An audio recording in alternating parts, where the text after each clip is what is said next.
उद्योगमंत्री उदय सामंत यांनी राज्याचे उपमुख्यमंत्री अजित पवार यांची भेट घेतल्याची माहिती मिळते।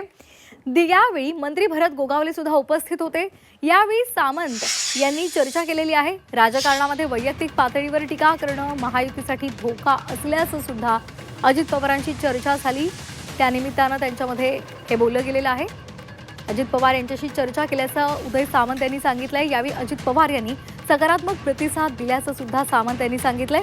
निवडणुकानंतर अजित पवार तोडगा काढणार अशी सामंत यांनी प्रतिक्रिया दिली आहे। स्वतः एकटा बोललो नाही, माझ्याबरोबर स्वतः भरत गोगावले साहेब देखील होते।